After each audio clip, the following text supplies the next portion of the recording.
Today we have Paula Maccabe with us as part of our program on wild rice and the protection of the water. And she is the legal representative for Water Legacy. My name is Paula Maccabe, and I'm the advocacy director and the legal counsel for Water Legacy.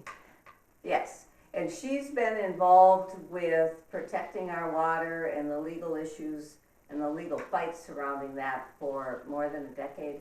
That's right, for a decade by now. It's Yes. 10 years. And today she's going to share a number of perspectives. Of course, she'll have some legal battles to tell us about.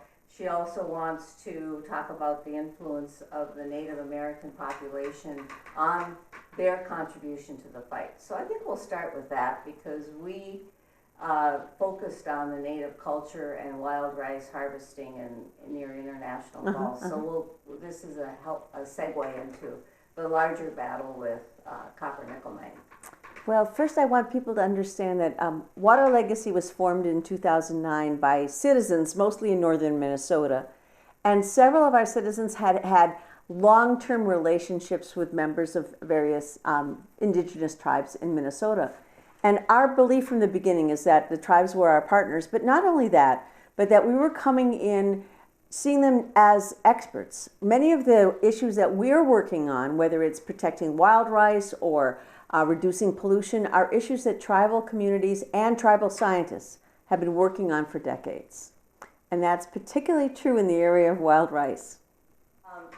Paula, water is such an important part of International Falls' social, cultural milieu. We are known as a city who has the second best tasting water in the country. It should be first, right? So it is important for us to understand the threat that sulfide mining poses. And I don't know if we totally do. So could you illuminate that issue of the threat for us? I think that what you said is really important. In many areas of northern Minnesota, our most precious resource is really the quality of our fresh water. It's important for our economics, it's important for our health, and it's important for the next generations and our sense of ourselves. And sulfide mining poses perhaps the biggest threat that Minnesota has ever faced to the purity and the cleanliness and the safety of our water. And I think to understand that, we have to realize that across the country, whenever this has been tried, whenever sulfide mining has been tried in a water-rich environment like that in northern Minnesota, the result has been contamination of either the drinking water, the surface water, or both, with either acid mine drainage, toxic metals, or both. So if what you care about is the protection of water quality, the track record of sulfide mining is 100% failure. And part of the reason why sulfide mining has been so dangerous for the water is the nature of the ore itself. Copper and nickel are mined out of sulfide ores. So if you look in a geology book, it will say copper sulfide ore. And what that means is the sulfur is part of the geology. And every time that copper is blasted and pulverized, that sulfur is exposed to air and water, which forms sulfuric acid. And you get either acid mine drainage or leaching of toxic metals, or in many cases, both. Now in Minnesota, in our particular ecology, there are two very important dangers. One is the danger of sulfate on its own. That's a sulfur compound in water. And sulfate can not only kill wild rice, but impact the aquatic insects and the fish in Minnesota. And perhaps even more significant, sulfate in Minnesota's wetlands and peatlands and sediment areas increases mercury methylation in fish. Now there's mercury in our sediments because of burning of coal and oil for years. But as long as that's not organic mercury, it doesn't pose the same kind of danger to us. One of the worst problems in Minnesota with sulfate is we already have a lot of mercury as a result of burning coal and oil that's in our sediments. And there's a process where bacteria in the presence of sulfate change that mercury into methylmercury, and that accumulates up the food chain. So the level of methylmercury in fish at the top of the food chain can be as much as 1,000,000 times more than in the water. And that methylmercury is a neurotoxin. And babies, infants, children are particularly sensitive to that toxic chemical. So when we're talking about bringing sulfide mining to Minnesota, we're also talking about increasing the risk of reduced IQ and mental problems for fetuses, infants, and children downstream of those mines. So you won the battle so far, but there's always another one over the horizon. And so you got to continually fight for the environment. It's not an, and so Water Legacy has been there pitching for over 10 years, correct? There is a lot of work ahead, and I think that the polymet sulfide mine project is really the focus of Water Legacy's concern. Because we all know that polymet is the quote-unquote snowplow behind which all of the other mines in Minnesota, whether in the Boundary Waters watershed or the Mississippi River watershed, will follow.